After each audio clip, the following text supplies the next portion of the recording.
connecting markets temporally through the rapid movement of information, the telegraph facilitated a uniform price system throughout space, so that for the purposes of trade, everyone was in the same place at the same time.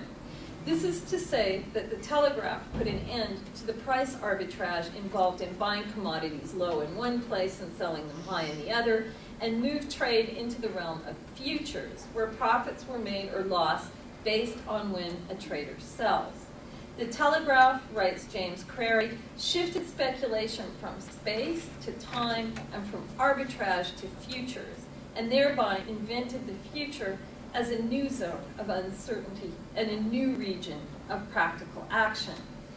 The effect of the telegraph was then a massive reorganization of the market around time as opposed to space, and with it, the effective reorganization of commerce as an enterprise focused on futurity. As Susan Strange argued in Casino Capitalism, from the 19th century onwards, the international monetary system unfalteringly focused on the creation of credit as a central issue, so that money today is always about money tomorrow.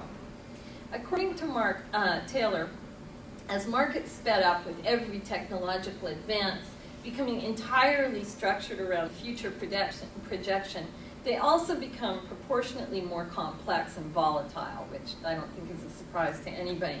For Taylor, part of this can be traced to the very nature of money itself. As he explains, because money is a medium of exchange, it is always betwixt and between the relations set up by financial instruments as the condition of possibility of a structure that cannot incorporate it. Money's essential condition of being perpetually in a state of becoming, is where the profits lie. In other words, this state of becoming is where you can find the profit margin in the gap created by the spread of speculation. Hence, as money developed from metal to tallies to paper in Europe, and from shells to tobacco and paper in the New World, and eventually to electronic readouts and bits and light in the new global network economy, time becomes money in surprising ways, as current digital and networking technologies radically increase the speed of circulation and thus reduce transaction time. As everyone from George Soros to Naomi Klein agrees, 1973 marked the most significant recent change in the materiality of money, a change that continues to have unpredictable effects almost 40 years later.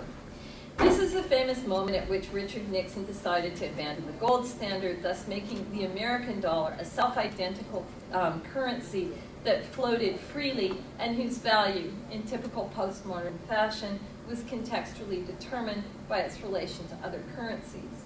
In other words, while the gold standard itself was of course perfectly arbitrary and based on a metal that's not intrinsically worth any more than any other, the Bretton Woods Agreement, which tied the dollar to gold, lent stability to the global economy after the Second World War, however illusory that stability may have been. Since that time, floating currencies circulate ever more rapidly in electronic networks, creating a new economic condition that's all about futurity. And in the 1970s, as it is often observed, we switched from the gold standard to the information standard, and the measure of value shifted from what money is and does to what it will do and the volumes it will attain. The 1970s then created the conditions for the extraordinary market of the 80s and 90s and the concurrent and equally significant tendency to deregulation and limited government intervention. And then I could go on about Susan Strange for a little while, and she has this tremendous quote about, at this moment, the American Stock Exchange saw a boom in new markets and options, a form of financial dealing very little removed from gambling on a horse or the turn of a pack of cards and so on. But I'm more interested in quoting Thomas Bass of the Chicago Board of Trade, who stated that the model for the futures market was borrowed from, and this is him, not me, was borrowed from Las Vegas, where the game was first played. The board opened a pit in the early 1970s for betting on the price of individual stocks, and then opened another pit for betting on the aggregate value of America's 500 leading stocks. The action is a fastball series of round-robin plays in which buyers buy options on stocks and sell futures contracts on the stock index. Hence, by the end of the 1990s, this is Mark Taylor, Wall Street had become even more exciting than Las Vegas. The stakes were much higher and the game much faster. This generalized intuition accounts for why Hillary Clinton thought it appropriate to explain her supposedly innocent involvement in the Whitewater real estate affair by observing that financial markets have more in common with Las Vegas than Wall Street, and then she goes on to explain how she doesn't understand a thing about how the financial market works, which is really reassuring for somebody trying to be the president. Anyway. Maybe it's just me. Once again, the ways in which the global market has come to resemble gambling culture and to perhaps even outdo it in terms of risk, thrill, and speed has particular ramifications in terms of time. Gambling is all about the future. What will happen after the dice land, what the next hand will turn up, or when one's opponent will fold.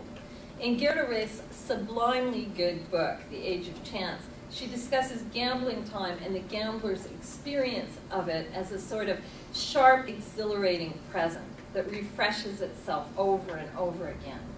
Gambling time is a kind of eternal present moment directed at what will happen next, so that the gambler lives in constant repetition of a fleeting present that amounts in chronic gamblers and speculators to what she calls a pathology of becoming. The radical acceleration of the market and its restructuring as a network has also led to ever greater complexity, abstraction, and ultimately anonymity. This means that trade amounts to bets on bets on bets, which seem to have little or nothing to do with the value of the underlying assets, which, like mortgages, can be parceled out and sold and then repackaged and sold again in different configurations, and we all know what happens when you do that.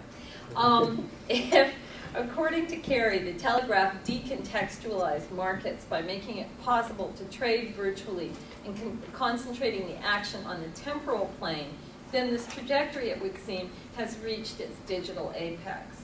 As I have been arguing, the ways in which futurity and credit would complexify the market was a matter of concern even to 18th century writers like Defoe and Charles Davenant, who viewed credit as dislocating the counters of value.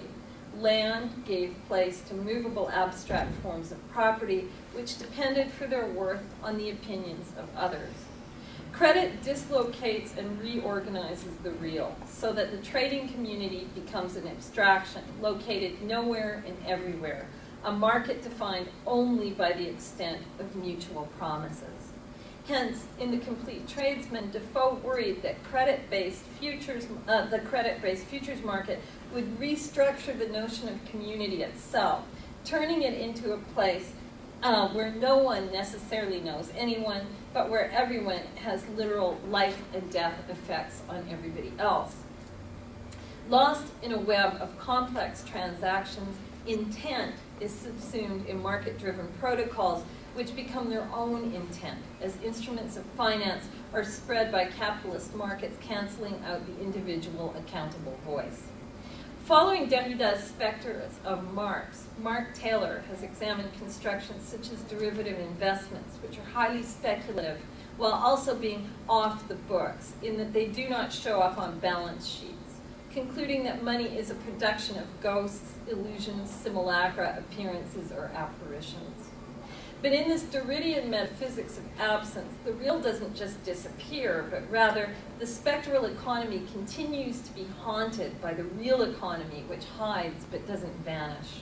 The resulting economy is a complex of shadow transactions where human agency is erased, and in its place we find inscribed what Solomon has referred to as a mass of money that isn't quite there.